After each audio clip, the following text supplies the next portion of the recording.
Learn. So we've agreed we're going to be doing dead guys talking. Does that sound like the one?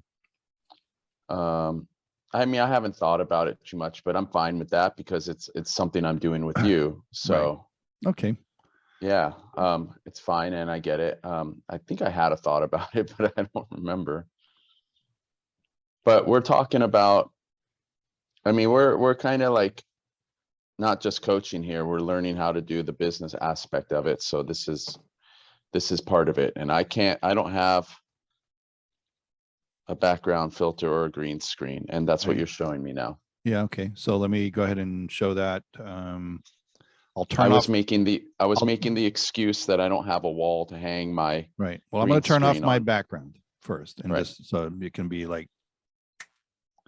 So now we have just a green screen. Chroma key green is the color that most people use for these effects. I happen to have a solid black one in case that has to be the background color, because there may be some other foreground colors that have green in it or whatever the case may be. And then you can get them in blues or whatever. But the reason why chroma key green is so popular for this is because it's not a common color for us to wear. And that's usually what the issue is that we might have something in our hair that's green or on something we're wearing that's green. And then that sort of gets all kind of wacky. And you watch the people who do weather and all that, they have a chroma key green screen when they're pointing to something, and all they're doing is they're looking at a TV to make sure their hands are going in the right place. And then everything that's going on is a green screen that's behind them. So they're filling in the blanks, almost like we're doing here when I hit a background. But anyway, let's talk about the technology for a second here, because as you know, just a little while ago, you and I tested a Bluetooth headset from a company called Earbay. Okay. I bought it on whim. It was inexpensive, less than $40. It talks about 28 hours of talk time. I think that's pretty darn good on a charge. And then when you and I, and maybe we'll test it if you want to do that right now first, before we play around the green screens, why don't we talk about this? Sure, if you want to. Okay, yeah, sure. we can. So I'll demonstrate it. And let me just turn this on first. I have to make sure I can hear. The one thing about this little headset that's awkward is there's no light, or I don't seem to see a light that tells you that it's on. Oh, you have to hear it turn itself. You have to hear power on. It says when you hold the on off button, and then the same thing as when you're turning it off. You have to listen for it to say power off. So yeah, So if they could add a light without making a battery drain out of it, that would be a smart design ad. Other than that, I don't. These are comfortable.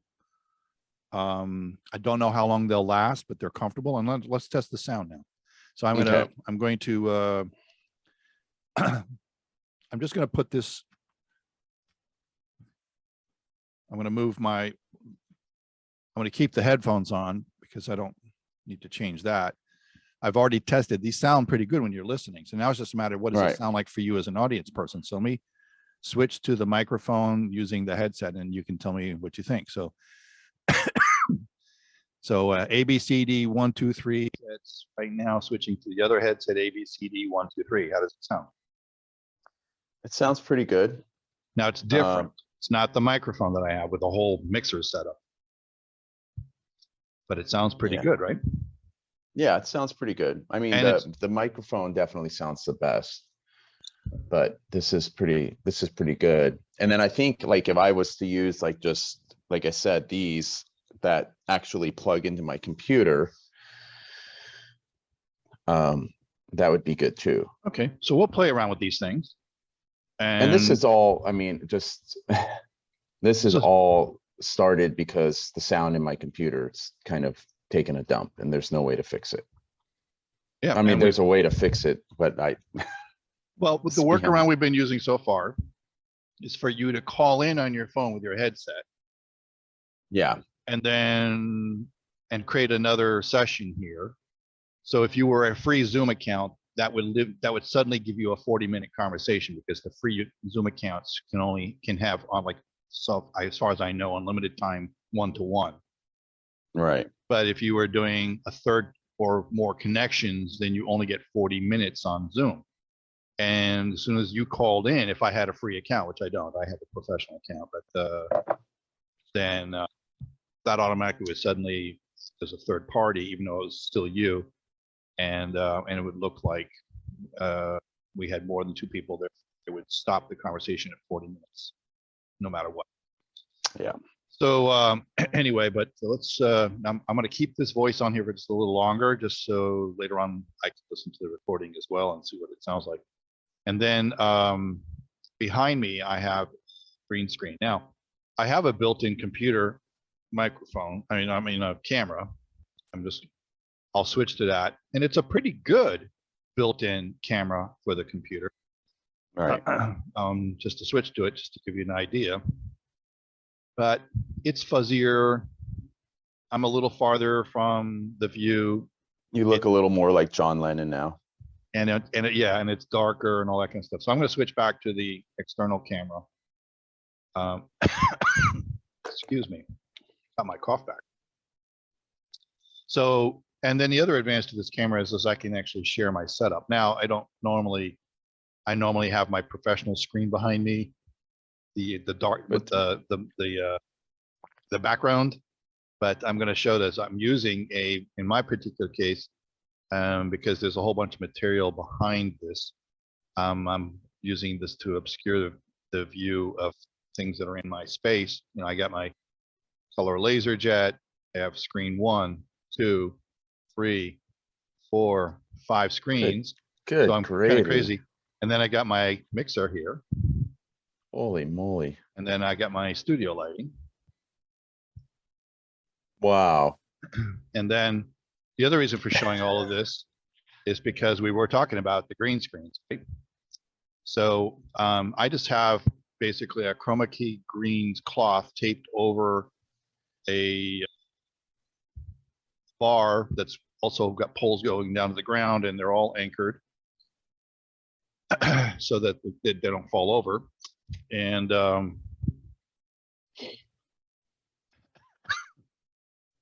and then I have, just because I didn't have any place to put it, I just have a little extra piece of chroma key. When I first did this, I had a smaller chroma key green screen. Want me to send this to you? I want you to say chroma key green. Chroma key green 20 times. Yeah, chroma green. Chroma key green screen 20 times as fast as you can. Yeah, well, let's save that for another day. Yeah. Only because I'm sure I could get it done very slowly. So anyway, Right. you want me to send this to you? Oh, yeah, I me, mean, like I said, I think jet me your address later on and we'll figure out what you can clip it with. You can that way you have some green screen. Okay. Yeah, and I mean, this is all going to be a very slow process, kind of a fast process, but as it comes together, I'll figure it out. I mean, I would show people what's on my desk, but it's a tank with snails in it that are not doing too well, and oh, poor guys. And a notebook and a pen holder. So I helped one of my my clients is doing something with cannabinoid oils, especially with the fact that THC is now still in New York, so she's doing some background stuff. Yeah. Dead guys talking. Well, we're not talking. We're not those dead guys. Not those dead guys. And then the aurora. I love the aurora borealis. Is just kind of a nonsense. Yeah. My background is old Victorian room with fan. Okay. Well, it looks very, very fancy. Authentic. Yeah. So yeah, I didn't want people to see what was really back there, which is me just lounging in my my beach chair by my pool on my yacht. So Yeah, and by the way, it's into the chroma key green screen backdrop. You have to give me the yacht address. I don't want some PO box. So you'll yeah, jet that. So you're doing what, some Palo Santo there? Palo Santo, yeah. So, and I do want to say something to people out there who might be watching this. I want to do a shout out to my friend Oops. who she also does a coaching. Oops. Is her business name. I hope I got that right, or I can fix it in another one. But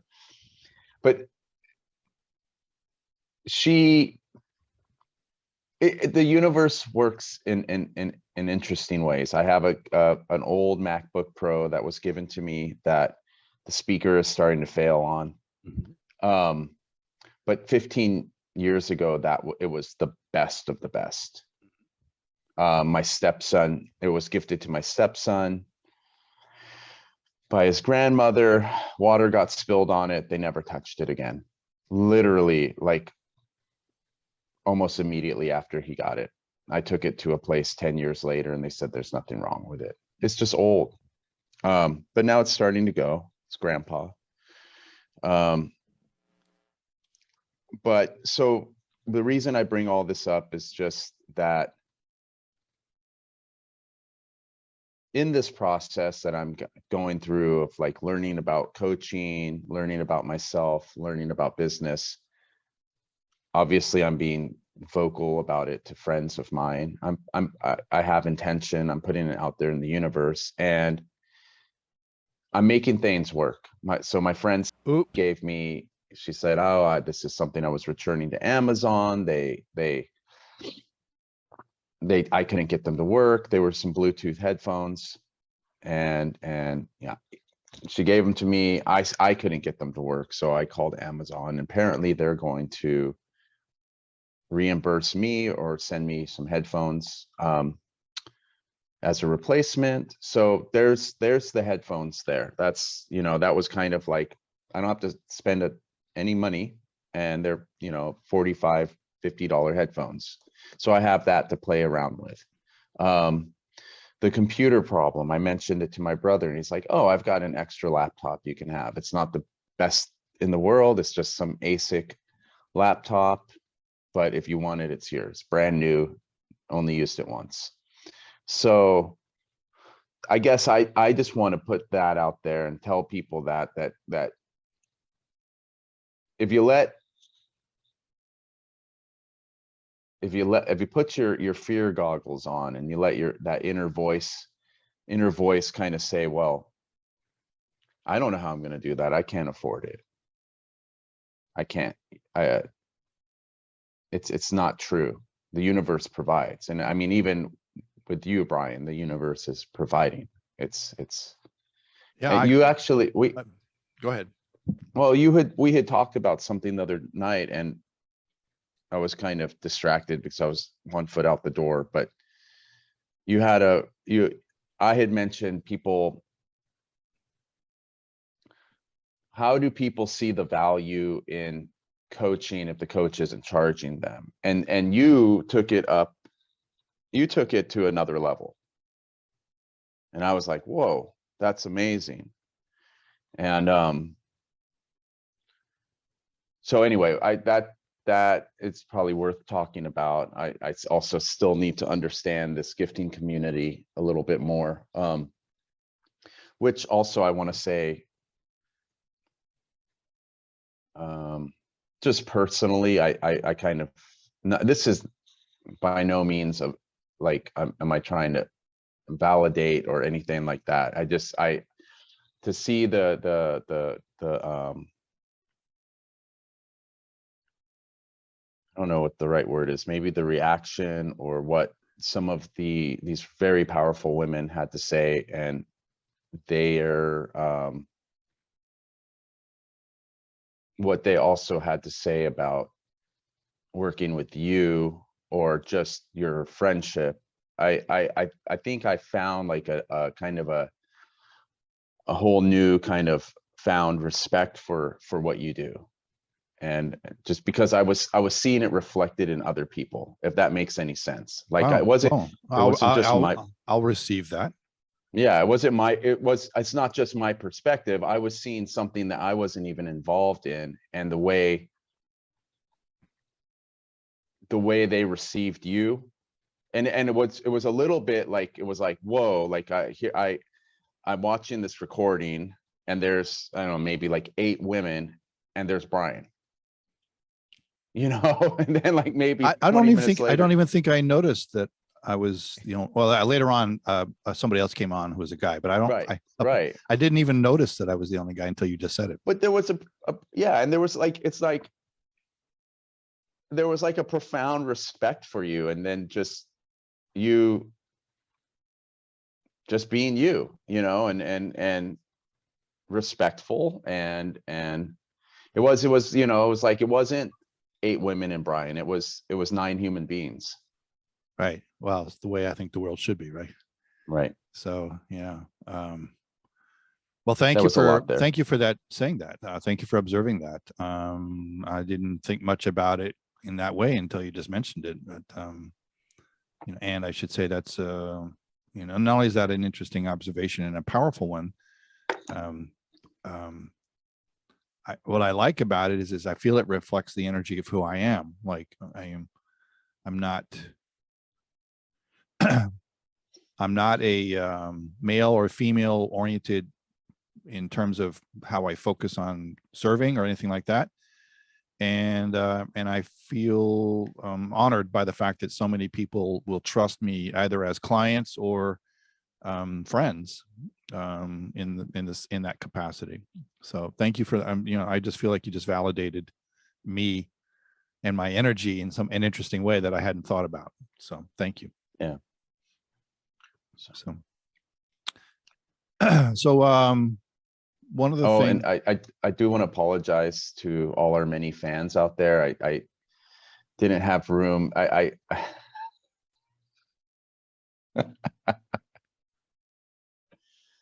Yeah, I didn't have time to do my makeup or the powder room this morning. Kind of crawled out of bed, but well, there will be days when I will be doing this with a ball cap on and everything like that, because I got a hat hair day. I was about to wear a hat. I'm like, I wore a hat last week, so I just I went to the sink and I went like I was like, maybe it'll reactivate the shit I put in my hair last night. So okay, well, for those who are just catching up to us, I'm Brian Baird and this is Dustin Payne, and we are Dead Guys Talking. And what we're doing is we're having conversations about evolution of the human frame. If nothing, there's maybe no other way to say it. Some of it maybe we'll just talk about a movie we saw, something maybe about a project we're involved with, either together or separately, or whatever the case may be. That's why we're kind of playing around with this technology thing here, because we thought maybe we could take some, if there's any strain for the people who are listening, out of the picture by making sure acoustics is good. That's why we were talking about the headset, and then maybe having the ability to curate the background. Maybe we'll have something that says Dead Guys Talking on the back or something like that. I don't know, but yeah, I mean, and this is our third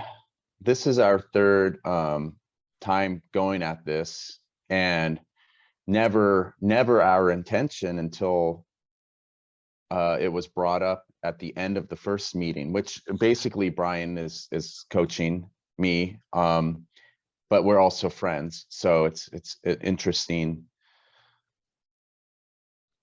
I don't know, dynamic there. I don't know what the right. Yeah, but and we should put things in perspective. Even though I've got a long history as an entrepreneur and coaching of different capacities, and I also have some interesting training that helps me with some of my leadership development and personal development for people, including hypnotherapy and other things.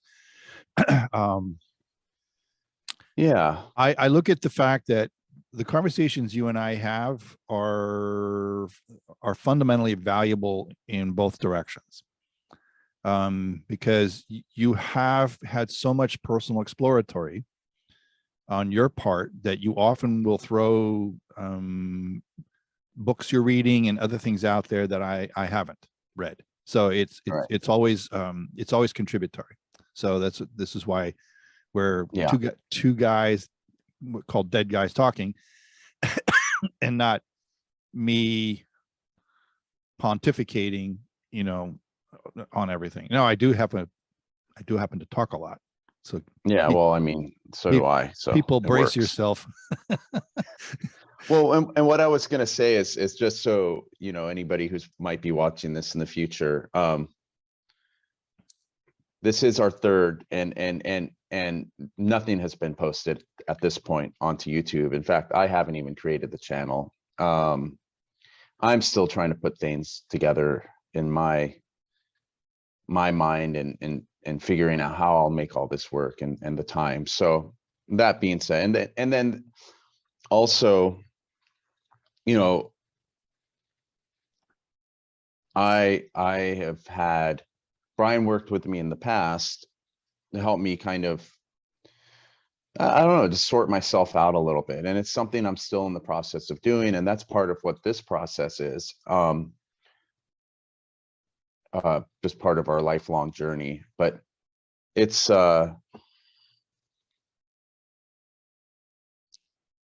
this whole idea is that I wanted to, I got this idea off of the podcast startup.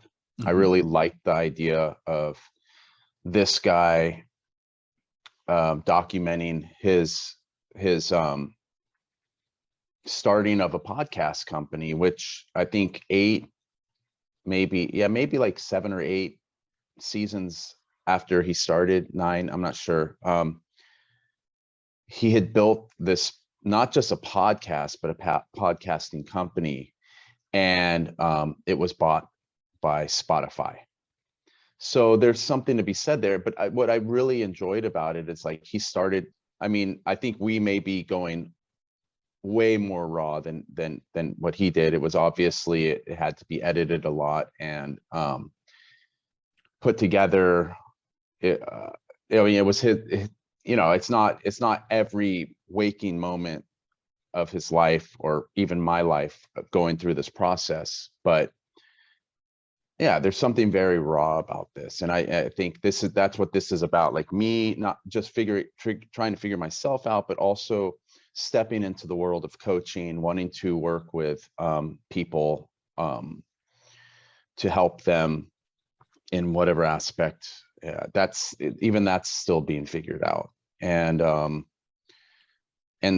how to do the business side of it and everything that's involved. So that's what these conversations are about. And who knows what else will be posted on this channel, but this is the beginning. And I just want to share that with people as raw and as vulnerable as it is. Okay. And I think what we can do that also, by the way, is from the previous conversations we can pull the outtakes that are available to share and piece them together into. Yeah, I mean, I mean, we definitely want to get the parts where I was picking my nose on there for there you sure. Go. Yes, that's yes. Valuable. Yes, and me hawking up a lung.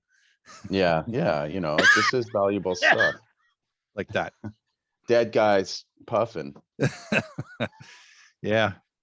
Well, it's been a long time since this is not a Grateful Dead show, people. Yes. Yeah, it's been a long time since I've had the ability to partake in actual puffing, but I'm certainly okay with people treating these things as healing medications, and there's no judgment on my part. And I'm actually for the purposes of helping with sleep and things like that, I do actually do cannabinoid based things to support my sleep and things. So, right. And we could have we could do detours on just health and fitness, because you actually are focused on your personal fitness for much of your life. Boy. So you could contribute. Yeah. I'm not going to mention the latest thing that was thrown my way. I'm still trying to figure out if it was a gift from the universe or not, and how I would even fit it in. I'm not even going to mention it. If I start doing it, that's another thing I may document the process of on a daily basis, just 5-minute videos here or there about. You'll fill me in off air and tell me what's going on. I don't even know if I want to yet. I don't even, I've already had outside opinions, and I'm about to embark on this, I'm coaching thing. I'm very interested in, I've been doing research on a few different coaching programs, and I just right before our meeting today, I read this very long email that this guy has been, I've been communicating within one of the programs. And I mean, yeah, he really went above and beyond the Call of Duty with what he wrote me, because it answered everything I wanted to know. And it was kind of like, so this guy, I mean, I just can imagine him thinking like, this guy doesn't want a simple explanation. Let me break it down for him. And I was very pleased, and he gave me what I needed. And he's made, even if he's not there to try to like push me towards his program, he did a good job doing that. He provided me with what I wanted. So I'm in the process of figuring that out. And I think for me personally, who I am, I need something like that, a foundation. And so anyway, that'll be part of the process, and it'll be part of the stuff that might be talked about on here. And we'll see how that goes. But when it happens, if it happens. Okay. So maybe to put clarity on some of the things you're talking about here, I'm just going to make this short, is that you are, and you have the skill sets and the experience set, in my opinion, to be a good coach. And Just good. And what what we're talking about sometimes in our conversations will be. Brian, you didn't catch that. I'm sorry. Oh, what did you say? I said just good. Oh, I'm sorry. You absolutely, I apologize. You are absolutely right. You need to be you have what it takes to be a phenomenal coach. I'm not, I'm just kind of like, you have provided. I just fell back several. Well, and it was a worthwhile joke, and I didn't even hear it because I was busy yapping. So I apologize twice because I didn't hear what you said. So the idea here is that you and I have done some significant talk time together on a host of things along the way to support your journey to where we are right now, and support your journey even to the future things. And along the way, there was evolution and development on my part because of how you showed up, which is why I have so much confidence in your ability to coach. So what's really what's part of what we're doing here is just having conversations to help elicit the pathway, the lighting, so to speak, for the pathway for you to have much more confidence, much more clarity on what area of coaching is right for you in terms of how can you support people and things like that. And we've had some really good conversations that might even have already begun to express, we had this thing last time where you were like, as you've already gone through this process of learning to let things go so that you can actually move forward, that has seemingly become an important part of the topic by which you will be doing your coaching, is helping other people let go, which is an important part. It's like, you can't be a coach of a soccer team. In all likelihood, you won't be a successful coach of a soccer team if you've never played soccer. So you've been there, right? People are going to have these experiences with you because you know what it feels like, what it's been like, what it feels like to grow through it and get past it, and start to reveal this powerful version of yourself that's always buried inside of all of us when we're going through our formative years and all these other things. And as we begin to figure out who we are, you've got this gift of your journey that will support a lot of people on their journeys. And so that's why I'm so confident in this process. During the course of what we're doing is we're based on my training is I always look for what still's in the way. Is it a clarity thing? Is it a confidence thing? Is it a truth thing? Is it whatever the case may be? What's still in the path, stands in the path that inhibits, if not outright halts, moving forward. So our conversations will be about that kind of evolutionary talking. And in the process, by the way, I'm reactivating an old business model with a new twist on it. And I'll be sharing that with Dustin for his feedback along the way too. So it's not strictly about Dustin's journey. It's going to be kind of like the journey for humanity. Does that make sense? Yeah. Okay. So yeah, definitely. It's, it's a back and forth between you and I and the rest of the world. Mm-hmm. Lujan, my teacher, Lujan Matus, he liked to share stories too. And he said I don't know, can't say the words, his words exactly, but his feeling was that when you share a story with somebody, it also becomes their story. The imagery is created within their mind and it becomes a part of their matrix. Right. And that's and that brings to light a couple of things. Not everybody's journey is for them to lead. Right. Or maybe that's not even a fair statement, because technically we all are leaders. Not everybody's story is to lead a culture. Not everybody's story is to change the world at some larger level. So, and I should say, maybe they want to be the best parent ever, be the best teacher ever, the school teacher or professor. Maybe they want to be the best corporate executive ever, or all those kinds of things.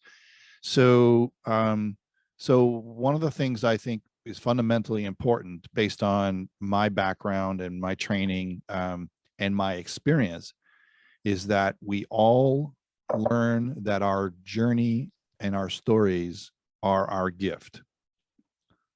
Yeah. And even the non-positive parts are gifts for us to learn from and move forward with and release those things that stand on our path so that we can reveal the versions of who we are that are world changing, however that world changing thing takes place, whether again, somebody's leading a culture, which I anticipate you doing based on our discussions and things, or whether it's, and for that matter, you're a parent, I'm a parent, so we can all be better people, therefore better parents accordingly. My, just to give you a brief story, my 20-year-old daughter yesterday actually was mad at me and chewed me out after I called back and said, do we have to talk about something? Because I was getting these kind of abrupt conversations. She goes, yeah. And then she went off on me, and it was a moment where I was not a stellar parent. Now she's 20 years old. She doesn't need me to parent her, so to speak. Yet I showed up in a way that she needed something different. And it was a good lesson that, that I had to learn from.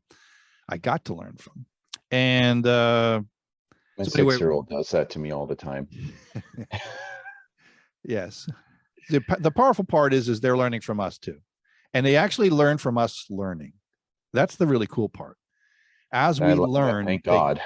They learn from us learning because they see our evolution and they will themselves evolve accordingly and things like that. So my daughter usually doesn't have any resentment or anger or whatever that phrase is that you might see, but she was definitely upset with me yesterday. And it was not a serious issue, but and because it wasn't serious, I had a sense of relief and I kind of laughed a little bit about her predicament. And she was just furious because she needed somebody to be there for her supportively and emotionally in a time when she wasn't used to what was happening. I've got enough experience behind my life. I'm just going, thank heavens, that's no big deal. And I didn't seem to think about what was going on in her framing. I was only concerned about how I felt about what was going on with her. And apparently I needed that lesson. let's let's not forget that a 20-year-old doesn't view the world the same way as I do. No, it's, I mean, I think the way we react can have a profound effect. I mean, it goes back to that story with my dad, what he said to his nephew, the fact that he looked like a monkey because he was making a silly face and he just had a crew cut and his ears were popping out, and affected him for a very long time. Well, apparently it affected him his whole life, right? He carried Yeah. that statement with him. And because his cool uncle had, in his eyes, didn't see him as, it was, but anyway, yeah, I mean, and I can look back and see, like, I just remember a time that my mom said that these pants I was wearing looked silly. She thought they were funny. Not like, you look silly, you look ridiculous. Just, she had never seen pants like that, but it pissed me off, man. It does show that this does show a lot when just these little news bits we're talking about, like my daughter's story from yesterday, and then this thing from your father and his nephew, is that we can become very relaxed in an environment and kind of let our guard down and just start spewing stuff out in a very raw way that may seem authentic to us, and yet we have to be aware that we're not the only people in the room. And it would be real easy to argue that your father's nephew should have just bucked up, toughed it out, and learned something about it and become yet he was at it probably, and likely, I think you told me he was, what, 9 years old or something at the time, or something. I don't know. Maybe he could have even possibly been a little bit older than that. I'm not sure how. Well, just the thing is think about when we were in our teens, tweens, maybe even younger, and how wobbly our journeys were, because we were always trying to figure things out. Where do we fit in? What's it all about? And the closer we get into our teens, and as we're going through our teens, it's particularly important we begin to start figuring out how we fit in and all those other things. And there's a lot of insecurities, and then also things that have happened in our life that may be emotionally unexplored and therefore triggering. And your father's statement to his nephew at that time could have been just the perfectly right time to say the perfectly wrong thing. Mm-hmm. If it had been a week later or a week earlier, your father's nephew might have been in a different place, and it might not have impacted him at all. But perhaps that day he was just not sure of himself, and in basking in the shadow or the sunshine or whatever of your father, and then your father drops that bomb on him that you look like a monkey, not meaning anything mean, but it came out that way. Well, and it also could have had even a more profound effect because he just got his haircut. Ah, yeah. Like he got this cool new whatever flat top, and but it may have also brought about insecurities because it made his ears seem like they popped out more. Right. And so, I mean, who knows? As a kid, I was very self-conscious about parts of my body. And if anybody called attention to those things, it would have amplified things. Right. I always felt like I had these little skinny ankles. Now I wish they were that skinny, but I always felt like I had these little skinny ankles, and I always felt like, oh, I don't want anybody to see these skinny ankles or whatever the case may be. For whatever reason, I was very conscious of my ankles. And so if somebody could have come along and said, hey, you got chicken legs, oh, that would have probably been a horrific thing at the time, So. Yeah. All right. Well, hey, should we maybe talk about the homework you gave me? Yeah, well, first let's let's do that. I think we're ready for that. So in previous weeks, we had a homework assignment, which was what I call the lead to the why. And the first one is what is your message to the world? Why do you want the world to know it? And why are you the one to tell them? And we explored that last time, and we'll make sure we get that up. And the gist of what we came out of that was that there was some, I think we started the conversation with some level of uncertainty about what those answers really were. And I think at the end of the conversation was much more clarity. It doesn't mean we've gotten to the finish line on this thing. And frankly, I'm always evolving my mission to the world. Yeah. But then we finished off last segment with 3 more questions. Yeah. And and again, I answered them right before our session. Because you mean today? Yeah. No. But you know what happens is this is a very important thing for. These aren't quizzes. No. When I ask these questions, they're not quizzes. So if you have to let you percolate on a question for a week or more to begin to, in what ends up happening is inside the human condition, we have something, I'll call it an operating framework inside of our human experience, which is reticular activation is the popular term, which is that when we set a picture of something in our heads, and we can plant that by words or actual experiences or whatever the case may be, then we will end up seeing or bumping into that, whatever that is, over and over and over again. And it was a survival tool for us many millennia ago. But today, even if you went and sat in a brand new, say, Honda Pilot or a sports car or something like that, just happens to be an interesting shade of blue, metallic blue or something like that, and you haven't even noticed them on the road before, and now when you're driving down the road, you'll see nothing but metallic blue sports car or Honda Pilots or whatever the case may be, and you're going to go, I didn't know there were so many of them, because all of a sudden your vision is now trained to look for this stuff. So then when we ask these questions, if it takes a week or more to actually operate with that, but see what happens is, in your case, you put them into a visual framework. So you are in fact using reticular activation, and you're thinking about it underneath the hood. You're not even consciously doing it. And then you go, oh, I got to look at those questions again. And all of a sudden there should be more clarity for you. And I think, go ahead. Sorry. I should be more clarity for you. Yeah. Well, you give me more credit then. Well, I'm telling you what the human I deserve, because my process is I forget about the questions altogether. And then I answer, like last week for sure, I answered them based off of the awakening or experiences I had that week.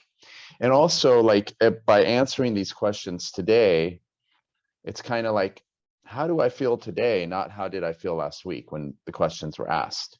So I'm not putting a lot of thought into these, and I think what will happen is that a clear picture will come. Like, I mean, I just, for instance, like even the email that gentleman had sent me, that was, he put in there several times, like this idea of that I had mentioned to him about being interesting in doing like men's groups and stuff like that. Mm-hmm. But even since then, even since last week, I mean, the one thought that I have had is more or less like, you're right, it is under the hood. I have been thinking about what I want to do. And I'm realizing, like, I don't know if I actually do want to do men's groups. It may be something in the future, but I've kind of clarified that a little bit as to, like, I think what I really want to do is work with people one-on-one. So there is that process that's happening. And like you said, it does happen under the hood. Even if I forget what the questions are, they're still there because this is the journey I'm on. So, but going to the questions, the three questions were, what am I passionate about? Why am I passionate about it? And how do I envision serving with my passion? So I basically, what I wrote down is I'm passionate about finding my passion. That's what I wrote last time, Okay. right? It's this idea of like, I don't know what my passion is. Like maybe that should be my passion, is figuring it out. It's kind of like some people have it, they know I want to. I mean, I met a guy that I picked up when I was doing Uber in Seattle. He knew, he was one of the clearest, brightest 17-year-olds or whatever he was I've ever met, because he knew that he wanted to be a mechanic, and and not just like any mechanic. He wanted to be like the mechanic, like work on the best and greatest engines there are. And I mean, he was going to school, and that was, I mean, he had his whole life planned out and ahead of him. And it sounded great, but it's like, I've never had that. So Well, can we pause for a second before you jump into this? yeah, If I had changed this as what is your dream, would that have changed the answer at all? And I have a specific reason for you know, asking. I threw a few things in there that would apply to that anyway. So I'm definitely passionate about these children's books that I'm writing. Um, so that, I mean, without going into detail about what they're about right now, they're work in progress, or yeah. And they bring me great joy when I work on them. I truly enjoy like figuring out how to put them together, and you know, it's like a process that I have where I am emotionally,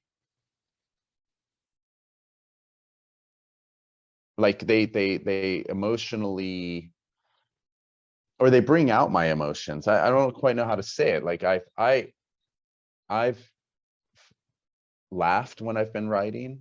I've even been brought to tears when I've written read what I've written. So, and it's not, Can we it's explore almost, that? Can we explore that for a sure, second with sure. the ideas like, is if you've had these emotional encounters, tears and laughter included, while you're writing, would you be can you commit to the ideas that that's when you're able to be your most raw and authentic? Yeah. Yeah. And I can see that happening with working with people too. So, so the other thing I wrote was figuring out what my purpose is and helping others do the same. That was kind of what I would see in like the coaching frame. And I'm passionate about that because I feel like it will give me purpose. So there's kind of like this process. It's not, through coaching, I will also be figuring myself out, because yeah, I mean, I think like you said, you learned things about yourself when you were coaching me the first time. You had to take every client I work with, yeah, there always is personal insight and evolution that takes place. right. There is so, you know, and it's like when you say you figure yourself out, I think in many ways you have a lot figured out. It's very important to stress is that we are always figuring out more. So it's not figuring it out to some, I'm now in this class of figured it out. It's just that I have figured out enough to go to the next figuring it out. Yeah. I have released yeah. enough of these non-working stories that I can start working on the next set of non-working stories. Right. And then I've revealed enough of my authentic story that I can now travel to even more revelation of even more of my authentic story and all these things that take place. So I want, there is no one and done thing here. It's just, and we will always if we're doing if I have make without sounding judgmental, if we're doing life correctly, if we're journeying correctly, and I have to be very careful with what I'm saying here, because what's correct for me may not be correct for somebody else per se. But in broad strokes, if we're doing our journey correctly, we're learning till the very last moment of our human experience. Yeah. What we're learning, and we'll share more of my personal philosophies. You've got your philosophies, and we'll be sharing more of those during what we're doing. So what you're going to be learning and the course and the value of what you're going to be learning and how you can use that to serve yourself and help serve others, that's variable. And that's why, in some sense, is like my focus is not on the same things that yours are, in terms of my own personal development, my own personal journey. Yet in many ways, there's huge overlap. Yeah. Because as I just mentioned earlier, I'm just now relighting an old business concern that I had idled because I kind of burned out on it. But now I'm bringing with it a new vector or a new philosophy that goes under the hood of that business, and batteries recharged, and a host of other things that make it so that when that gets launched, which is very near term, then it will be another area for me to apply my passion. So I actually have multiple passions. You don't have to have, they're all underneath the hood, have some interconnectedness, but I have multiple passions. So I think I shared with you a video. I've already updated the video based on some of the evolution that's taken place since you and I last talked, and we'll share that video with the audience at some point. But and I should say the whole idea is that you are, because I'm just listening to the language, and I know this is not what you mean, but it's just what comes out in the way you're saying it at the moment, is that when you figure it out isn't something where there's a tripwire and you're done. It's, you have already figured out a lot. You and I've talked about this, and you will always be figuring stuff out. And it is right now, you are light years ahead of so many other people in terms of figuring it out. However, what we're going to be doing in the course of this thing is evolving you from having some figured out stuff into how to serve stuff. That's what the whole process here is, to give you those elements that you can harness, for lack of a better word, and into or transform into this ability to be a significantly effective and phenomenal one-to-one coach. And I'm pretty confident after a while, based on just looking at my own journey, because I did a lot of one-to-one coaching. And I still, like, this conversation is kind of one-to-one coaching, right? But I still look at the ideas is that there is going to be room there to do a one-to-many experience. Yeah. So, and I'm working on some of that element in my, as my platform as well. So, so anyway, there's a lot to figure out. There's always a lot to learn. And then the other thing is that some of the mechanics of our life are changing around us. Some of it because of technology. Some of it because the nature of human interaction is changing. We're having more and more possibilities of being virtualized or in the metaverse or all these other things that could be taking place, so that we could be maybe having an entire essential experience and never even leave our desk, which is kind of what we're doing in this conversation, is a meta conversation. Yeah. So, okay. So going back to, I just want the longest thing to say is the exception I want to do is this reframing your language, is that figuring it out isn't the same thing as, I shouldn't say when you figure it out isn't the same thing as saying, as I figure out more. Okay. So I guess maybe I should say it's a figuring out step to step. There's a continuous figuring out.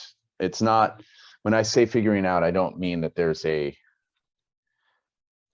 everything has an evolution. You just have to find what works for you. Exactly. So if figuring out how to put a background that's not this incredible background I already have, is, for me, I would like to figure that out. Like, and you're helping me with that. So, but for me, I also don't need to figure it out to a degree where like I need to, like, I don't need to go down that rabbit hole too far. That it has evolution to it. But for me, it's this process of, for now, it's this process of becoming a coach. Okay. It may turn into something else. And I kind of get into it a little bit with my answers.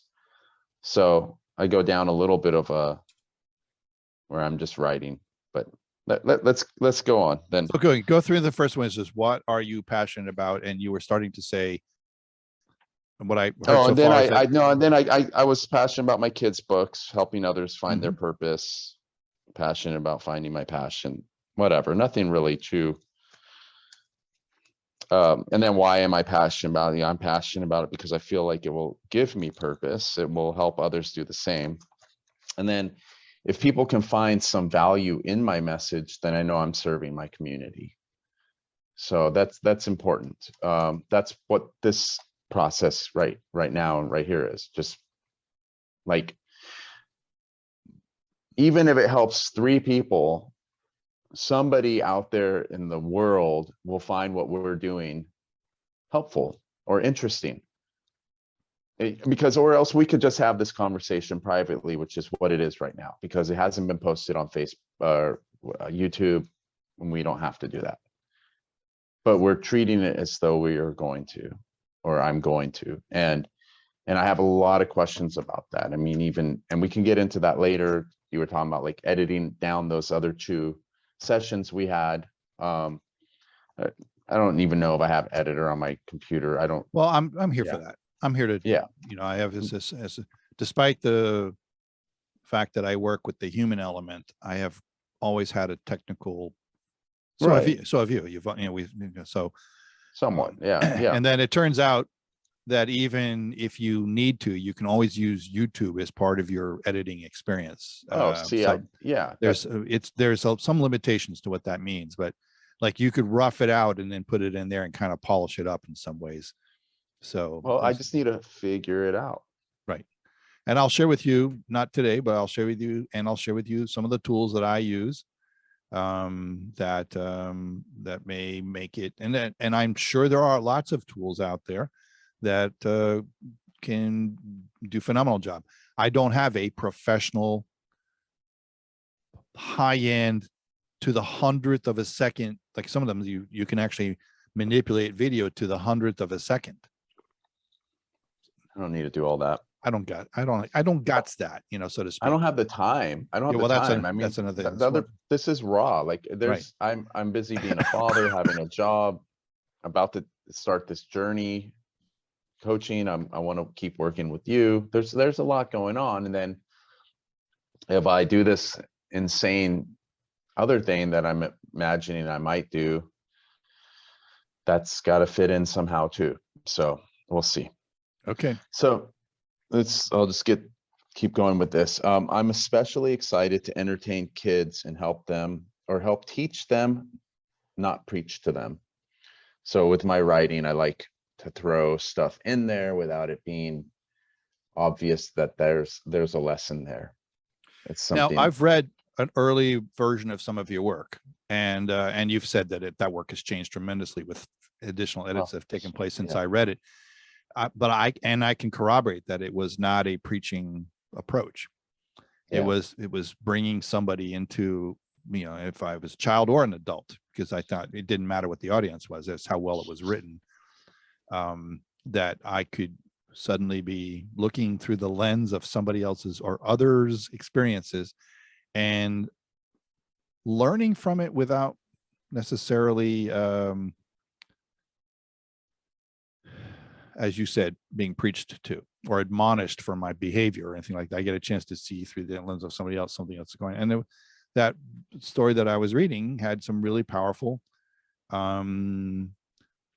characters with powerful character elements in them that made it so it was, you could, you know, let's call it character building. So you had an opportunity to see which character was yours, or which character was somebody you knew, or whatever the case may be. Right. So so anyway, I'm reason why I'm saying this is because I don't want anybody thinking that that your writing is not to be taken seriously. Whether it gets published or not, because so much of what you do is for that writing you do right now is for personal joy. I think in time you're going to have it published. Yeah, and that's another thing. That is a man. When I stepped away from the writing, I'm like, let me figure out how I get this out there.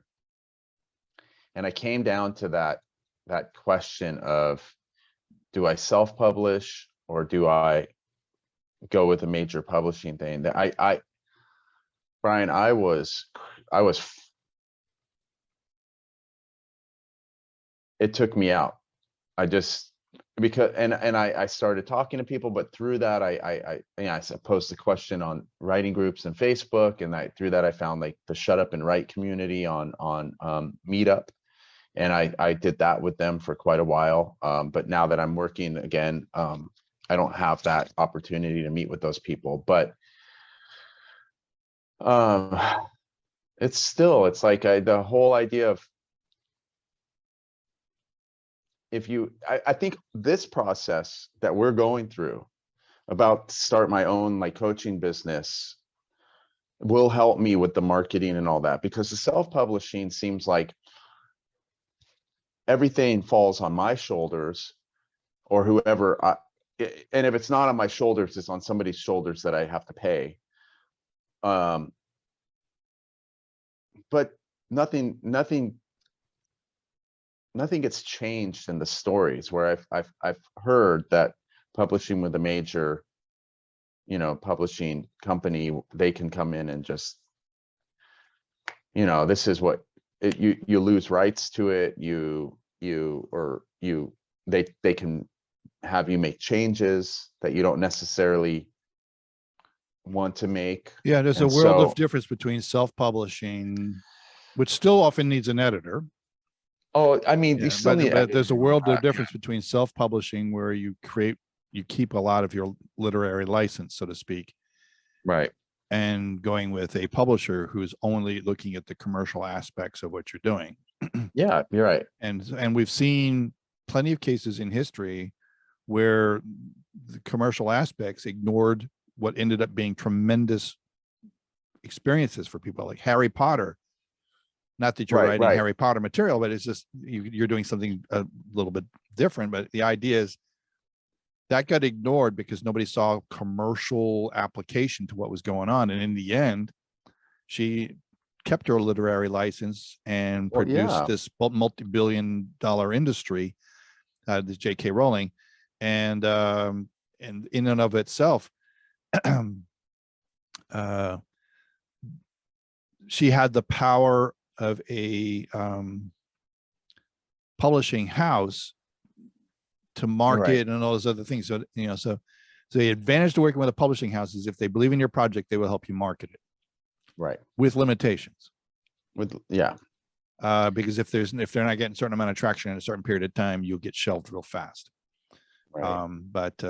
So, and then if you go self-publishing, you're right, then the marketing goes to you. And there are people who have self-published who have turned self-published work into bestsellers, huge bestsellers, not just bestsellers, but to the tunes of millions of copies. So I mean, you see that same thing happen with movies too. I mean, it's like the person has a vision and it just gets so chopped up because the company that's putting it out there, I don't want to mention any names, but they just butcher it. Right. And it's, well, the movie The Color Purple, Alice Walker's The Color Purple, and Steven Spielberg produced that. And before the rights could be sold to him, he talked to Alice Walker. I may have some of the elements, maybe he already had the rights. I don't think he did. I think he did the rights from Alice Walker to produce her movie. And he went and sat down with her and made sure that he shared with her what he saw was her perspective on the book, The Color Purple.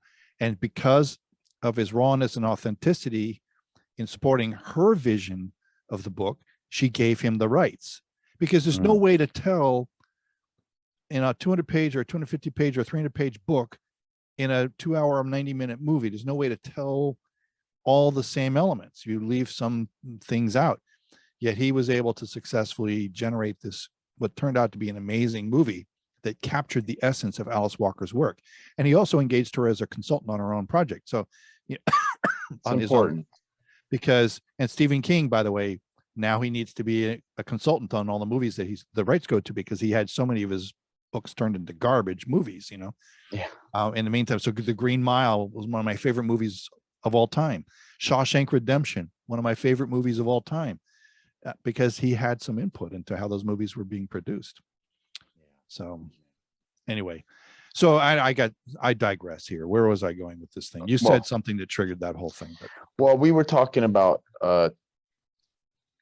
just that what you were saying about books and no, I'm talking about like the questions here, but you were talking about like books and self-publishing versus, which I'm 99% sure I'm going to go that way. And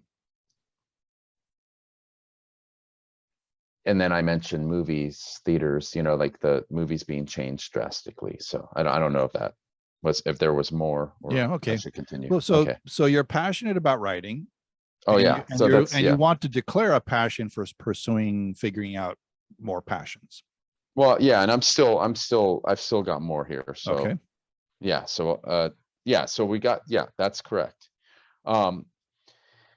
And this is something that's been brewing for a few years, and I'm going to keep on going with, and I don't know, I might be getting off the subject of the questions. Why am I passionate about it? And then how do I envision serving with my passion? I think we're still on the why.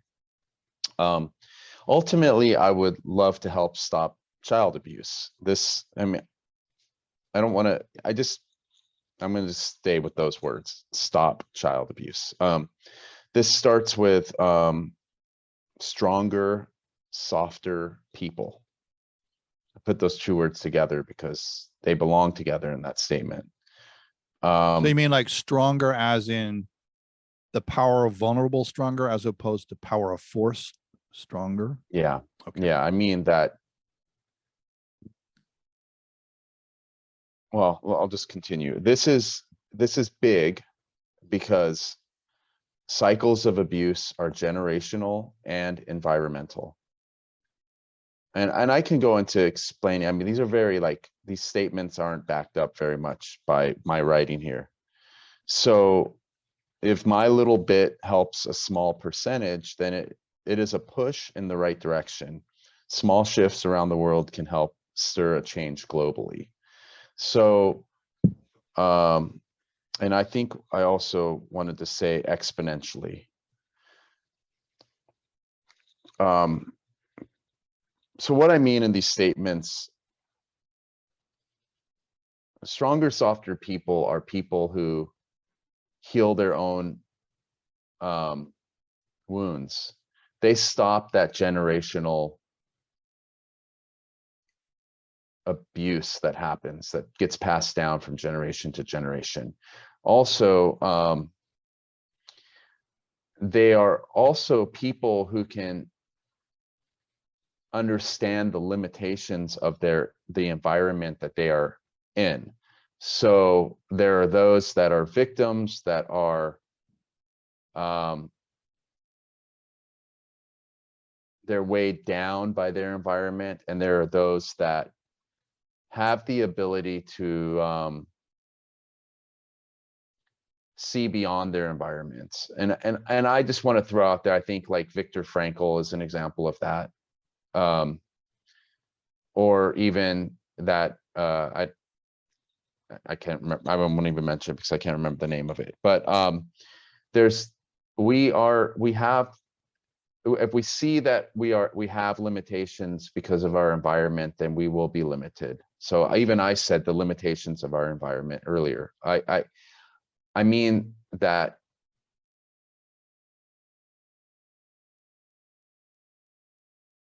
there are systems that are set up now that have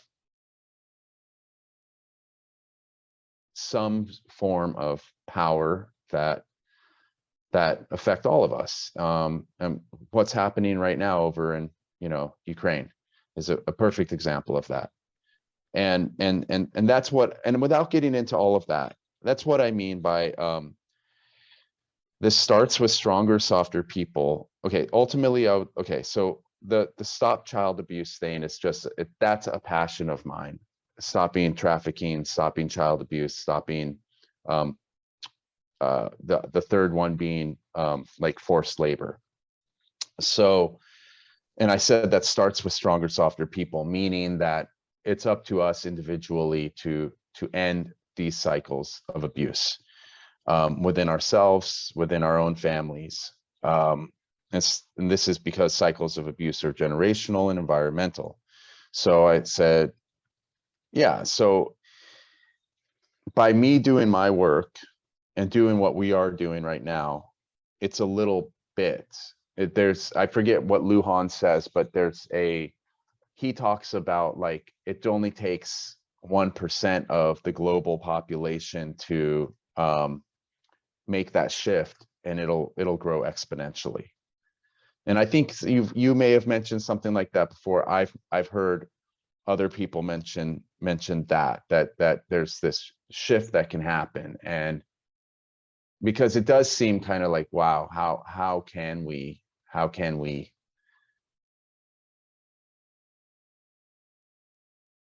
change the minds of so many people? But it can happen as the consciousness of the planet is raised.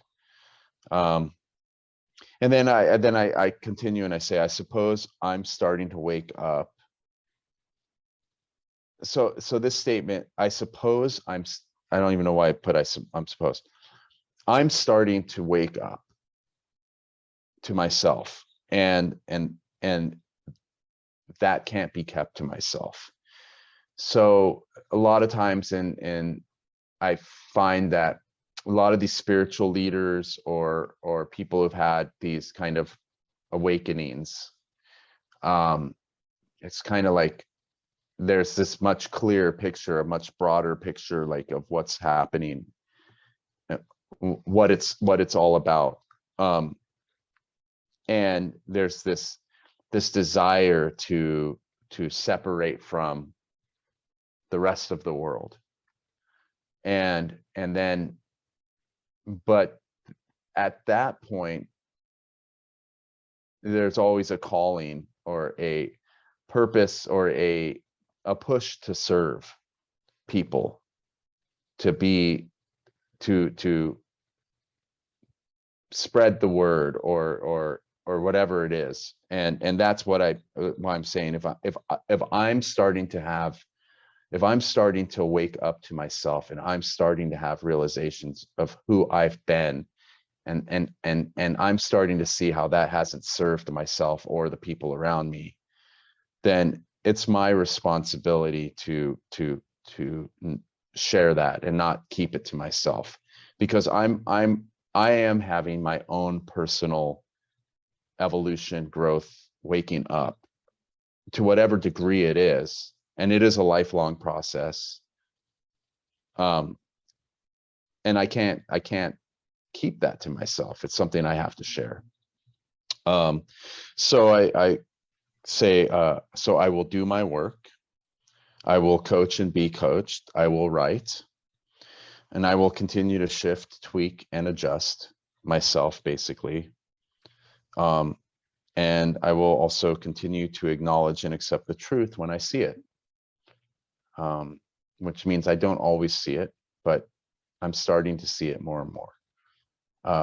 Or maybe it's that I have seen it in the past and I've denied it. Oh yeah. Which imagine my waking up to the idea, and I'm consider myself having this really powerful evolutionary track where I'm evolved man, evolved human being, evolved all this stuff. And then I'm sitting in that very, very solidly and comfortably and feeling very good about my progress. And then I go, and I, not that I shouldn't feel good about my progress in the universe. And then looking back on my life and then finding like, oh my gosh, I was a narcissist, not a malignant one, not a sociopathic one, although there's certain sociopathy to the spectrum of humanity anyway. But I was far enough along that I could have still been there today had that certain eye-opening moments had not occurred along the way that I had listened to. I would still be that person.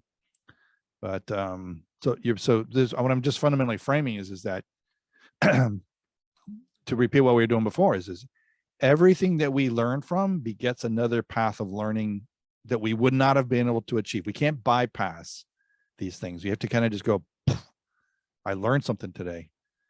And then that opens the door for another level of learning, so that you get more clarity, you get more passion, you get more purpose. And it's like asking these questions about your passion wasn't necessarily to say, oh, you better have some answers. It would be basically saying is that it's not unusual that we have a hard time declaring or really understanding what we're passionate about. Right. Partly because we've, especially during our life, we often, because of mechanical things, paying the bills, rearing children, marriage, other responsibilities, social or other, that come into our experience, we very often lose sight of our dreams and connected passions and all those other things that take place. And we may not be able to remember them so easily. That's true. And they may no longer be applicable anyway. What I might have been dreaming about, when I wanted to be an astronaut, I have no interest in an astronaut today. It doesn't mean I don't want to go into space. I just don't want to be an astronaut. So. Right. Yeah. Let me, I'm starting to get the sun here. Okay. But yeah, the last thing I wrote on here, and then I think I need to take just a moment break. So right now I see coaching one-on-one, YouTubing my journey, and collaborating with my fellow adventurers, you being one of them. Cool. Happy to be on the journey. And that's what I've got. I mean, what do we got here? We got 11, almost 11:40. So we're doing good. Can we take just a moment's break? And I will just pause everything and then I'll see you in just a moment. one moment. I'm just going to hit pause. Okay. And we're back. Yay. So I was going to say something to you just then, but I was like, why not put this on the recording? I have like this idea of like, what people are seeing, and yeah, I made the joke about picking my nose earlier, which was a joke, but it's like for a while there, I was like, I'm messing around with this thing here. My ear, it's so bad. And it's like, what do I do? To stick my finger in my ear and just, yeah, it's like, and I'm realizing like how, I'm very fidgety. I sit different ways. And I just want to say that this is part of the rawness, and I'm not gonna, I'm a human being. I'm not gonna not do these things. I mean, I worry about like the lighting and how bad it makes my bags look like, but this is real, it's raw, it has to be that way. And it's life. It's life. So I just wanted to bring that up, but it's an interesting thing to have to like, there's an entire internal process happening while this whole thing is going on. And so are you saying you're curating what you're saying now by an internal process, or are you saying it's just an internal process because you got lots that's of why thoughts? I'm like, let's put it out there. Like, this is all part of it. It's yeah, it's who we are as human beings. And so I mean, just the fact that we are kind of getting to a time where I'm gonna have to go and do my things before daddy time. There's three things that are coming up for me, and maybe you have something that you want to also talk about. But I just want to throw them out there, and they don't have to be discussed. okay.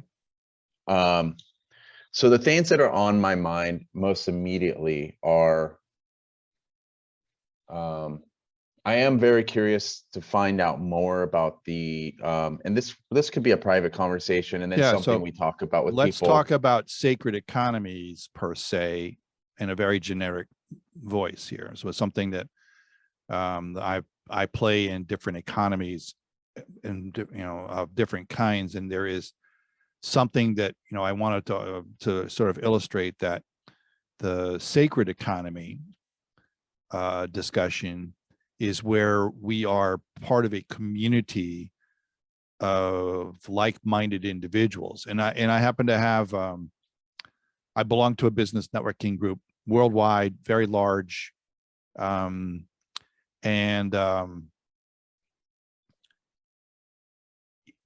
there are so many aspects to that have a sacredness attached to it. There are elements of accountability and other things that are very mechanical, but inside of the whole experience is working on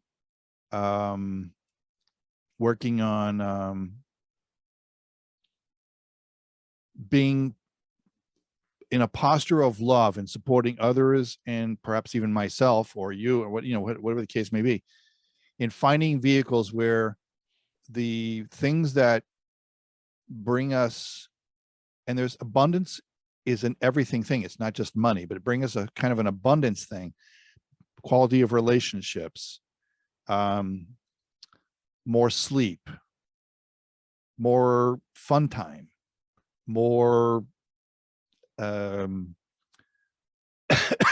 more time to be introspective and learn from yourself. I consider those things all sacred. That those are elements of what our purpose is. Underneath the purpose and passion of what we're going to do to help others, there is a purpose and passion with all of our that illustrates what our entire journey is about. So we're not just existing, we're not just surviving. If we have this become aware and awakened in certain ways, we're way past that. You and I are way past just surviving. Yet there are still elements of what we do that might be survival oriented. Maybe the way we drive, or maybe the way we parent, or maybe the way, or maybe the way we eat. It could be survival thinking. Maybe even the way we shop. It could be like, I'll get just enough to get me through the week, but I have to watch my money, or whatever the case may be. So what I look at in terms of something that this concept of the sacred economy, which is just another economy. Some are just outright businesses, although all of the business that I do has heart-centered posture to it. Which, in my opinion, makes it sacred. However, some businesses still count beans and watch the clock. And that's all they can do. That's all they know how to do, is how to really watch every line item and everything. It's all about cost and measurement and metrics. And I actually abhor metric-centered thinking in businesses, because there are human beings in these businesses and they have to be considered part of the equation. And they are not just a metrics producer. If they are, that's not a very good business in my mind. And you can make more money having a heart-centered business. So going back to this idea of what a sacred economy is, if we just use money as one of the elements of what is an economy, and it's an important part of it. We all are living in a society that requires money. So the idea is that money is a byproduct. In a sacred economy, money is a byproduct of doing the right things, whereas money is the essence of a non-sacred economy. And very often, from just the individual human framing, is that the sacred economy is one that's wrapped in love, or has love enmeshed in it, whereas another kind of economy might be very much about fear. Like, I'm afraid I can't pay my bills, but so I'm living in my economy where I don't buy everything that's on my grocery list because I'm afraid of not having enough money. I don't do things because I'm afraid of not having enough money. So I don't have the fun. I don't have the adventure. I'm not really getting a chance to live. I'm really in that survival mode. So the difference between the sacred economy is where you can go to play and experience abundance. Whereas in a non-sacred economy, there's a good chance that you will be involved in a platform with lots of different kinds of limits that are tied down to survival, and fear and survival, in my opinion, go hand in hand. So without naming names, because it's like there are different ones that are out there, I'm perfectly comfortable in a sacred economy where there is room for everybody to share as a community. And you see these things around the world in different capacities. So I'll give you an example, a little Pueblo village type thing in Mexico. A group of women got together and they recognized that individually that they were operating in a space that might be popularly called poverty. Yet they all had needs that go beyond where they were if they operated just as an individual. So sacred economy is also about community. What they would do is that, your son needs dental work, and obviously you're not gonna be able to pay for it by yourself. So we will pool together the cash that you need for your son to go get dental work. Then later on, I've got to get clothes for my kids or put them through school or whatever the case may be. So they will all pull together the resources to help that particular scenario or anything else that's in that nature. I want to start a small business and I don't have the resources to get started. We will all pull together as part of our community of. I see. And we okay, so now it makes sense to me what it is. Right. So now we're creating this model by which we all are supporting each other with this loving posture, no guarantees of, like, it's not like a return on investment dialogue. This sacred economy has nothing to do with return on investment. That's business talk in a non-secret level. And actually that's starting to become an issue because return on investment dialogues go back to what I was talking about before, with it's all counting the money, watching the clock, and extracting every last ounce of energy you can out of your human capital instead of your human contributors. That Right. you're treating them as just another cog in the machine to make money with, as opposed to, I want to have a business. And you see businesses like Patagonia and others that are out there where they have a mission, a charter to build good corporate culture that everybody gets voice in and things like that, and also contributes to things that are going on around the world. In fact, many of them get specific corporate structures so they can't be sued by their shareholders for being frivolous with the money, and they actually can make more money. So Patagonia is a good example. Patagonia is a huge company, public company, and they do that because they add elements of what we could just described as the sacred economy inside of their corporate platform. Okay, so I think for me, you were gonna send me a video. And one of the things, and then this kind of leads into my next question. I think that's good for now, just as far as that. I need to see it in action. Mhm. I would like to maybe see that video you were gonna send. Mhm. Also,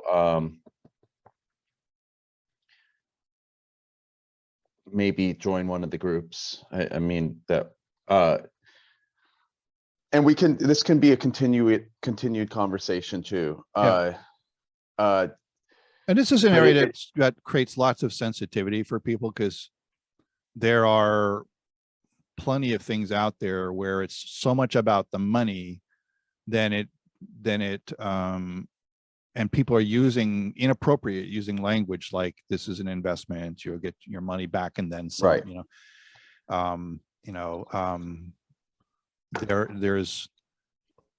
There's plenty of room for that to not happen. If you're looking at the way things could, the way human beings show up, there's always room for that to not happen. So right. so it's the sacred economy is less about business and more about everybody supporting everybody. And sometimes somebody will show up with a different agenda than that, and that can throw a huge cog in the machine. So that's some of the challenges that go with it. So yeah, I'd like to learn more about it. but I said it would segue into my second question, which we don't have to really get into too much either, but I'll just say these are my concerns. The next thing is about editing these videos and putting them up on YouTube. I want to start getting into that a little bit. And what I'm thinking is it will require kind of going back through our conversations. And one thing I thought would be helpful is anything we've talked about in those where we've mentioned something else that we think is of value that somebody might be like, oh, well, what is that thing they're talking about? And this is a perfect example of that. I would like to maybe, just do a small write-up of the first one will just be, hey, this is us doing this and this is what we're doing. I don't want to get, later on I could get really fancy about it if I wanted to, but I want to keep it simple. Because I find value when people put information under their YouTube videos, and when they talk about something, they put a link. So maybe like a link to that video about the sacred economy could be in this particular one. And there are plenty of things we can share at that level that, may even talk about this in different viewings or angles or vectors of appreciation for what they're about to share and things like that. So you and I will talk about what we might be able to share that would make that all explainable. Yeah, and even if it could be anything, even if it's a movie or a song that inspired one of us, just that. Yeah. Yep, I'm fine. I think this is great because it's part of who we are.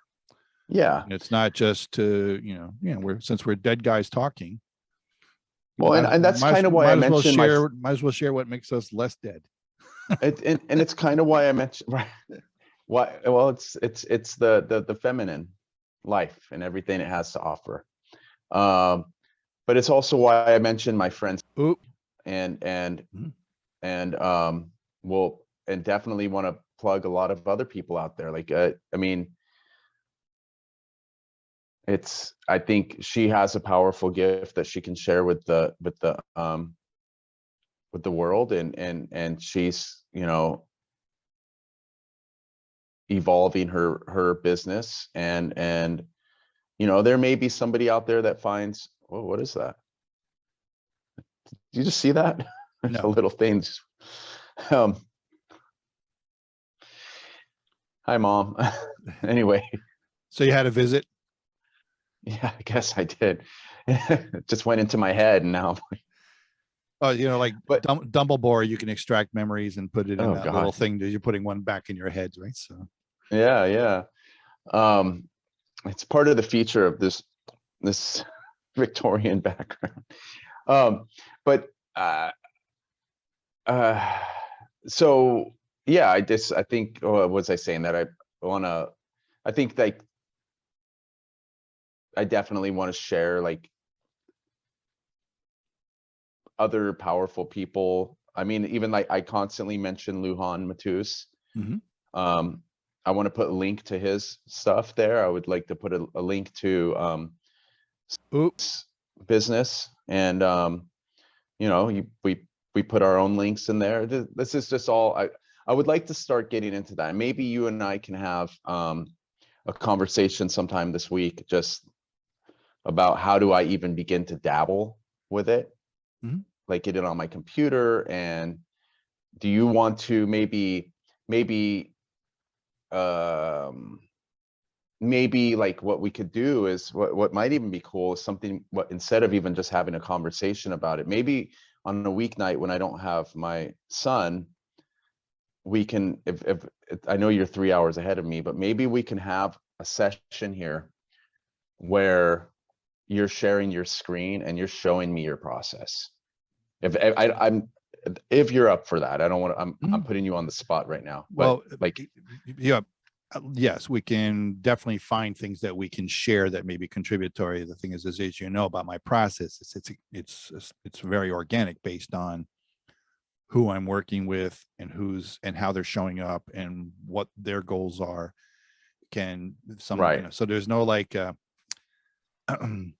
I just ultimately meant all to, my tools get used. Ultimately they all get used, but there's no like, here's the 25 things that I do. oh, I don't even mean it like that. I just mean like physically showing like an editing, like this is how Oh yeah, no, I can show you edit how on I YouTube. can show you how I curate a show. Sure. So And I just want to like take the first video we did and like just walk through the process of even like, okay, so there's certain things out of this video we might want to cut out. Mhm. This is how we upload it to YouTube.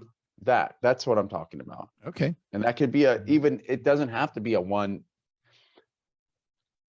hour session. It could just be a little series Right. in Well, I itself. just did a few weeks ago. I did a training for people who who were thinking about maybe doing something with YouTube. And I said, okay, let's talk about what this means and how you want to, and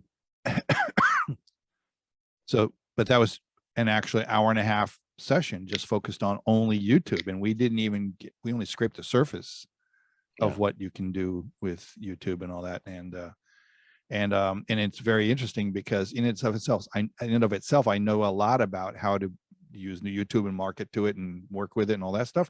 I myself have only just begun the elements of making that happen because I was Right. focused on a broadcast radio show for 2.5 years, which took the lion's share of my time. Now I'm migrating that show over to YouTube. All right. So what I could Right. do is That's right. I could sort of take a show that's in raw form. If you want to do it this week, I have one that I could work with. Take a show that's in raw form, show you how I'm curating it, tell you a little bit about what I did. And some steps will take, if I showed you how I did everything, it would take a long time. But if I tell you what I did to find certain kinds of music, for example, for my intro and outro of the show, and then what can be done to make the show look a certain way. And then there are elements in what I do that I know are counterintuitive to the YouTube process, and I'll explain exactly why I do it and what it is that I do that's counterintuitive. Okay. And then what we do with this material may require a little bit less curation, but you're right. There may be things that we say, maybe a name we want to pull back out, or maybe somebody else's story we shared, which was a great story that was pertinent, but maybe we don't have the right to tell their story and we decide later on to pull that out or whatever the case may be. So, Well, yeah, and maybe that will require re-listening to that first one. I mean, it's 2 I'm hours. It's sure of two it. and a half hours, and that's a lot.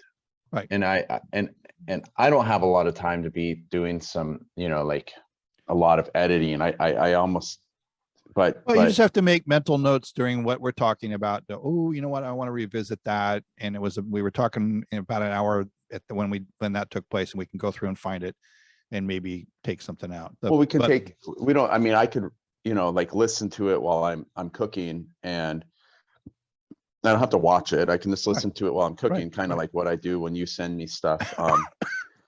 And I'll just write stuff down. Maybe we can both, I don't know if you have time for that, but maybe that's I know you sent me the first one, and I don't know if you sent it on Dropbox or what. I just, which one? Our conversations? Yeah, I don't think you ever sent me the second one. I think you just sent me the first one. Well, it's there. I probably just assumed you would go look. It's on the same folder. So is it in Dropbox? Yeah, it's in the same. But I didn't share a file with you. I shared the folder with you. So everything that goes on that folder is available to you. I'll reshare the link. Yeah. Just, and then I did actually download. I did download the Dropbox app, and I was able to hear it. There was very odd, like the Sacred Community one was hard because you couldn't actually push on the screen and like pause. You could pause it. I don't know how I was pausing it, but then when I'd want to go back into it, I'd have to like hit the button on my phone that made like the screen kind of go back, where you can flip through all the different apps you have open. Mhm. And then when I'd open it back up, then I could hit play again. It was a really weird workaround. Sounds like a flaw with the Dropbox app, but Yeah, and I'm the, hoping that's not the same case I mean, with it our. wasn't really, and I'm actually starting to do this, like even though so for me, Dropbox is just a warehousing location for the raw material. And then for anything that I want to be, production ready for the street, I'm going to be putting up on YouTube now. So I'm about to take all my radio shows. Those are going to be acts of love, because that's going to take a lot of time. So I can probably do, I have a couple hundred shows. Right, yeah. And I'm going to go through and I'm going to edit some stuff out, and probably some of the early shows, I'll just let them be. I'll still hold them, but I probably won't I won't put them out to the universe, just because they were just me learning the craft of radio and things in spaces that I wasn't at the time. It was new for me at the time. Those shows were these shows. Yeah. So They were, but there's no element. They were live shows at a radio station. In the very beginning, they were live shows at a radio station with guests who often were like pulling teeth to get the conversation going. And I'm all about the conversation. So what I was really learning was how to talk to people who weren't good about talking. And I had this whole idea about, originally here was my formula. How did you get here? What brought you to this thing? And I had these guests with, with the same ideas. What's your message to the world, right? So how did you get here? What was your journey to get here? What are you passionate about? And what is your message for the world? Those would be kinds of things, maybe not just exactly those words, but that's what I would be trying to elicit from people. And I found out the best thing I could do is take all the pressure off the conversation and forget about what it is that was doing and just talk to them. And so the show changed. So the early shows, I would almost just throw in the trash pile. Yeah. Just because, I don't know, the first dozen or so, maybe even the first 30 or 40 shows could probably be relegated to, history. I still have them. I haven't thrown anything out, but I might not recurate them. I might just, but what I would think is based on the curating experience I'm having now, with YouTube, and I'm doing video casting instead of just audio, that when I reframe those shows, I'll just put them up there still fairly raw. I have to talk to the radio station and see if they mind having their show replayed through YouTube or not. I don't know. And if they, and if they object, then I'll just edit out a lot of stuff. Got you. That's what I may have to curate. If they don't care, I'll probably put it up as is. Okay. Yeah. Well, let's get through, like, this show. I feel very comfortable. Just, there really doesn't need to be any editing, and I'd like to get to that point. Yeah. This one we just did, I'm not concerned about. Yeah, but I definitely would like to, I think the first two will have like a learning lesson there, and it's valuable. So maybe just because there are people out there that are going to want to edit them, and then in the future we may want to edit them, because that will be part of the process, is going from raw to like here's our clean version that's meant to be out there for the world, even though this is right now what's meant to be out there for the world. But here's from a professional standpoint, this is what I do. This is what it looks like. So there will be an edited, clean, raw version, if that's the way, if I'm doing YouTube videos in the future. And this whole process is not necessarily the process of the guy Startup. They didn't talk about the process of editing podcasts and all that, but for right now, I'm trying to do something here, and I don't know how to. So right now it is part of the process for me. And so why don't we, I'll let you know when I have, would that work for you? Maybe have a connection? Yeah. For me, Wednesday is probably Wednesday. pretty Okay. good. I don't know. some, I don't know if I'll have him on Wednesday or not. We'll Yeah. see. And then Because there's no way. if yeah. not, then just Thursday probably will. Well, we'll work out the details, but and sometimes my Tuesday night client meeting, it's more times than not lately, has been getting rescheduled. So it could be an opening on Tuesday night that may be Okay. sudden. And maybe I can start. You're suggesting I start a YouTube channel that's Why don't we set that up together, and we'll just Okay. record that. okay, but you're saying a YouTube channel that's separate from my normal email. Yeah, I would, for example, I'm putting a lot under the hood of things I've learned from the universe. That's the YouTube channel. Right. I'm putting a lot in there because I'm going to be loading up my corporate company discussion stuff on there. And then also the personal development stuff will go on there. And also the video cast will go on there, which can kind of span both of those other ideas that just previously mentioned. So the idea is I'm as you probably know by now, I think I've said this to you, I'm approaching the 5th decade of being an entrepreneur. Wow. My first business, I was 12 years old. And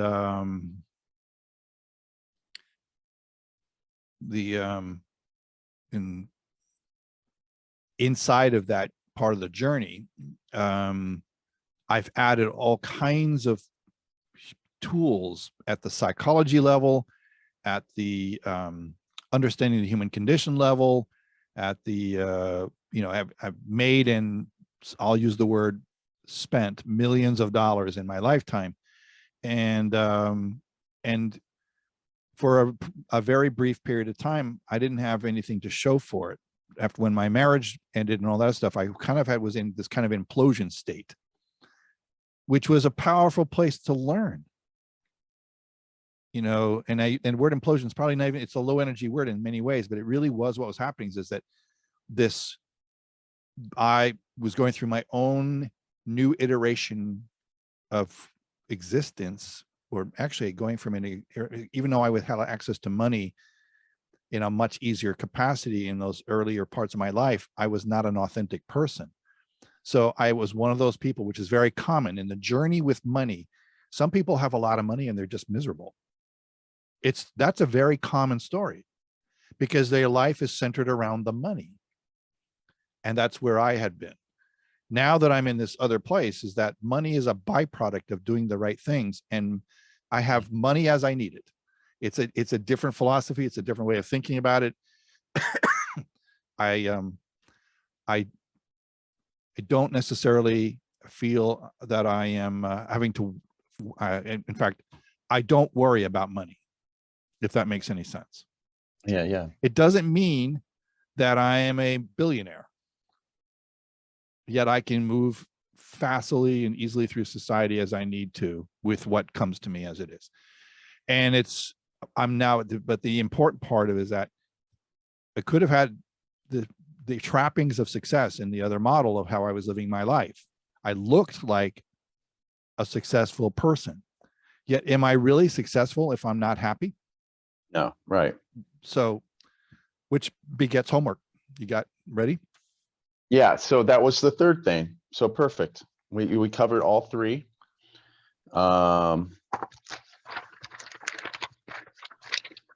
Yeah. So let's do it. This one's going to be a little bit more fun. Don't have to overanalyze it. It just, but it gives us an opportunity to sort of talk about, perspectives on these things. So what is a leader and what is success? Those are the two questions. Okay. So yeah, so I'll just treat it the way I've been treating. Go ahead. It works. What you've been doing works. A leader. And yeah, I think this crazy thing that I was thinking about is just not even, once I start doing this other thing and I'm working with you, there may not be time. I don't know, but that's part of the challenge of it. It's a mental toughness thing. Right. Anyway, people might be itching to know what I'm talking about. But I just, Well, you could just say you're looking at a very structured program to, increase mental toughness. yeah, okay. I mean, And that's what it is. okay. And you're very close to, if not momentarily, going to commit to it. It's a big jump, and Well, jumping wait, and jumping's okay. what are you talking Are about? you Are you talking about talking about the coaching? yes? Oh, you No, have no, no. I'm something not else talking about going on? that. I'm Oh, talking okay. about, yeah. Something you haven't shared with me yet. Okay. Yeah, yeah, yeah. It's, and I don't want to mention it because Okay. I feel like Hold if back. I put it out there, Hold back. Hold back. I really don't want people to be like, yeah, never mind. Okay. So your two questions for the week are: What is a leader? what is And success in terms of, in it? There's no right or wrong answer, by the way. So you don't have to go, it's just more like, what has it been that's been your oh, current, you mean I can't just go to the dictionary and if that's what it works for you, go for it. So yeah. I have a tendency to define things differently than the dictionary because I'm adding the human elements to this thing and not making it strictly strictly a mechanical walk through life. Yeah. And so I have a little thing I wanted to share with you. That was something that kind of came up. I have sort of a philosophical posture that I have today. It comes from some of the things that happened as my parenting came into play during life. So I had one of the most powerful learning experiences I had in my life, including some elements of that happened within the last few years, was the fact that I had a physically abusive, volatile, easy to ire, outright rage, actually is a better phrase, father. And then I had a mother who was, in her own way, still trying to figure things out, and was kind of enabling without even knowing she was, and actually was kind of unaware of how my father was behaving in the ways that he showed up for me. So, so I made a pact with myself that I was going to break the cycle. What that meant was I was not going to be a parent. And I had a tendency to attract women into my life who were kind of on the same page. They didn't want kids. When I met and then married my wife, I had to make a decision about this parenting thing in a different way, because you can't not want kids if you're marrying somebody who wants kids and expect your relationship to have any chance or any shot at success. There were lots of other reasons why the marriage, we got to 24 years plus. However, we probably at every other level, like maybe could have been done at 4 years with the marriage if we had not been holding on for some other reasons. So anyway, so I met a woman who wanted kids, and I said, okay, well, my philosophy was that I was going to orbit. I'll make the money. She can take care of the kids. That's how I was going to be a father, was just like a provider, right? A distant provider at that. For whatever reason, we ended up adopting. There's a lot of steps along the way, so I'm kind of doing the short version. So we ended up adopting this amazing, beautiful, and inside and out little girl from China. And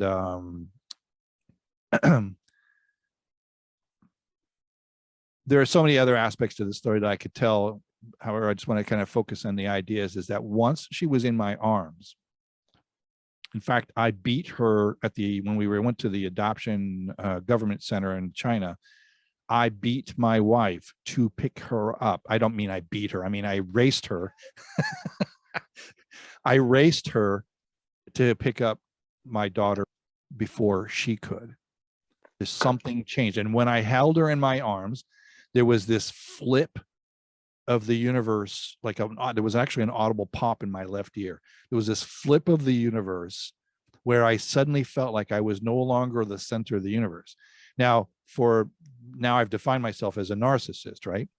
So Right. that's a profound experience for somebody who's a narcissist, because it's like in a moment of awareness. It wasn't something that was like the door was opened and stayed open. It kind of went back shut again. And I made this decision that now that I'm a parent, I still need to break the cycle. I can't do to my daughter that which was done to me. I've Right. never raised a hand or a belt, or and I can count on one hand how many times I've actually yelled at her. Yeah. So, and I'm not saying that maybe she should have been yelled at sometimes, but I developed this style of, I did not want my daughter having the same set of traumas. Now she's got her own traumas because we had conversations and strange things show up because kids interpret things differently than we intend them and all those other. So she's got her baggage, but it's nowhere near as rough a journey for her as it was for me. And so what I was doing is talking about the cycle of parenting here. And then I shared with you in the early part of our conversation today is that my daughter is mad at me. That's a very rare event. The fact that I don't get mad at her means also that she has rarely, although occasionally, gotten mad at me. And where am I going with this whole thing is that everything that we do, and I'm just using parenting as an example, everything that we do is part of our evolutionary process, and everything we do is part of our growth and all these other things that take place. Right. And the fact is if I had been a parent at 20, it would have been a vastly uglier. My daughter probably would have been in therapy. Maybe she's in therapy now, I don't know, but she would have been definitely in therapy because I think that's the kind of parent I would have been. I would have probably really screwed her up. And my good news is that my now ex-wife, but we were kind of on the same page on making sure that my daughter's journey was not soft. We weren't looking for soft, but it was consistent and loving, and it allowed exploration. And, my mother-in-law, if she had her way, she would have been wrapped in bubble wrap, that kind of thing. And my mother-in-law stayed with us in our house. So, but in the meantime, so if I went out, my daughter wanted to jump into a puddle and get all messy, I didn't stop her. Even if it was wintertime, I didn't stop her, because that's part of learning, those kinds of things. However, that doesn't mean I'm a perfect parent. It just means the process that was coming out of this is learning from, and actually part of my evolution is I learned from her how to be a better person.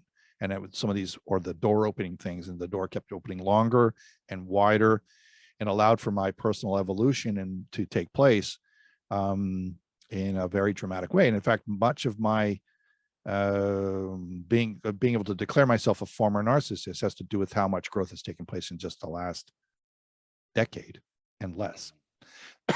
So, and I'm saying all this whole conversation is really talking about the fact that I still could have been a parent at 20. I can still be a parent in my 60s. I can still be a parent in my 80s. I could even be a parent to a young child, if that's the way the universe was bringing that kind of energy to me. The point being is that I couldn't have been the parent I am today if I hadn't had all these evolutionary discoveries along the way. And the point I'm pointing, what's really deep in this thing is as we're figuring out how the next step, we end up becoming better at all the things that we were doing along the way. And that's one of the reasons why I'm confident about how phenomenally well you will serve as a coach, because although your language is kind of like, I'm still working on it, and you've said it in different ways today, you kept talking about how like you're still like learning to be a coach. I know you can already be a coach. That's not the question. It's kind of like, I know I could, you are a parent, or like I was when I was a parent. And I'm not saying you be an abusive coach. I'm just saying you already are a coach. You have a child, you have a spouse or, you know, ex-spouse or whatever the case may be. You have people you work with. You're already coaching people because that's how you show up. That's who you are. And you may not even be like overtly out there saying, I'm coaching you. You just have sage advice you're offering here and there and things like that. And the more you learn about yourself means it's easier for you to do these kinds of shares. Right. So the bottom line of everything I just said is that your journey is a gift. And to reiterate what you said before, your gift should be shared with the world. Thank you. I appreciate that. I hope that was helpful. It was.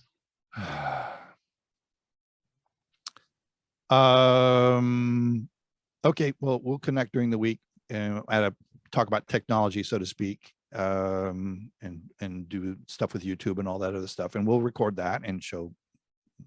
And I can also, if you're down for sending me that green screen, I can email that to you. I just need to find something to pin it up with. Yeah. Yep. I mean, you could probably put 2 tacks on your ceiling and hang string down with a couple of clips for the time being. Yeah, I mean, we'll figure something out.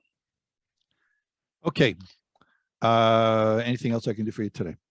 No, I just did think about, like, I could have done this really cool thing here. I've been. Oh, you got some lighting, mood lighting. Yeah, I got the LEDs. There's my fancy background. There you go. No, yeah, okay, cool. Let's touch base. Yeah. So just hold off on all YouTube stuff until Yeah, we we'll can just get together. We'll do it, and I'll show you what I've done. Authentic BS. I love it. Okay. All right. You know, as you know, I will stick around as long as you want, but and I think, Oh no, yeah, I'm gonna. You got some family stuff to attend to. Well, I gotta run a few errands, and Mhm. then I gotta get my stuff together. Cool. All right, Okay, man. so Thank you when so we do much. connect later in the week, we're gonna do some stuff looking into getting the YouTube thing going on your platform, and then I will also show you a curation of one of my shows that I haven't posted up yet, but we'll bring it up and Okay. Excuse me. Ugh. Yeah. Okay. Does good. Okay. Then I will bid you farewell. Have a great balance of your day. Thank you very much. Talk Take care. Bye-bye. Bye.